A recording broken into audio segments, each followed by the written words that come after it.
Akhil audio లాంచ్కి అఖిల్ని దీవించడానికి వచ్చిన నా ముందున్న పెద్దలందరికీ, మిత్రులందరికీ, అభిమానులు, అక్కినేని అభిమానులందరికీ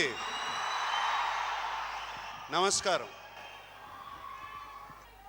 అఖిల్ ఆ సినిమాలో అంత బాగా కనపడుతున్నా అంటే ఒక్కళ్ళ కృషి కాదు, వినయ్ గారి కృషి, సుధాకర్ రెడ్డి గారి కృషి, అనూప్, తమన్, అందరూ చాలామంది ఉన్నారు అక్కడ. అండ్ వాడిని అందరూ వాళ్ళ సొంత బిడ్డలా చూసుకుని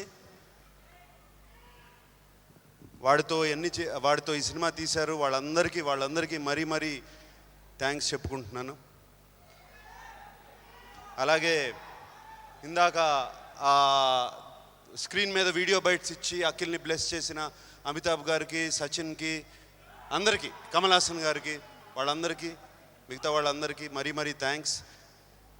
అండ్ ఈ ఆడియో ఫంక్షన్కి వచ్చేసి థియేట్రికల్ ట్రైలర్ రిలీజ్ చేసిన మహేష్ బాబుకి,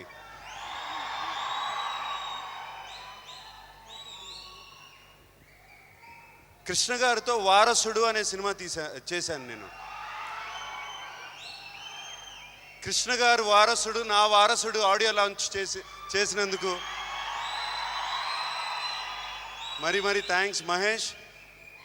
అండ్ ఎస్పెషలీ ఇందాక నిమ్మగడ్డ ప్రసాద్ గారు అన్నట్టు ఒక యువతరాన్ని వచ్చి ఎంకరేజ్ చేయడం చాలా మంచి పద్ధతి. And I'm very grateful to him Mahesh. మన బంధం ఇప్పటి బంధం కాదు, 75 సంవత్సరాల క్రితం మొదలైంది. అది అలాగే పెరుగుతూ ఇలా అయింది. నన్ను ఎంతగానో ఆదరించారు.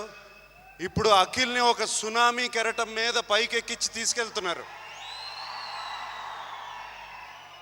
మీ అభిమానులందరికీ మరీ థ్యాంక్స్. నా ముందు సాయేషా ఉంది, దిలీప్ కుమార్ గారు మనవరాలు, వాళ్ళ ఫ్యామిలీ నుంచి వచ్చారు. అండ్ ఆమెకు కూడా wish her all the best.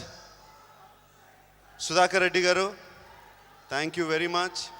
అలాగే నితిన్కి థ్యాంక్ యూ వెరీ మచ్. నేను ఈ ఒకేషన్కి వచ్చే ముందు అమలకి ఫోన్ చేసి, నేను మైసూర్ నుంచి ఇవాళే వచ్చాను, అమల నువ్వు ఇవాళ ఏమన్నా మాట్లాడుతున్నావా అని అడిగాను. ఈ ఎస్ఎంఎస్లో ఈ మధ్యన ఎమోజీ అని ఒకటి ఉంది చూడండి, అది పెట్టి ఫ్యాన్స్ అందరికీ నమస్కారం అని పెట్టింది. అదే నమస్కారం అని ఎమోజీ సింబల్ నాకు పంపింది. Amala you want say anything? Okay, నాకు కూడా అదే చెప్పింది. తను ఏంటంటే మీ అందరికీ నమస్కారం, మీ ప్రేమ, మీ అభిమానానికి నమస్కారం అన్నట్టు.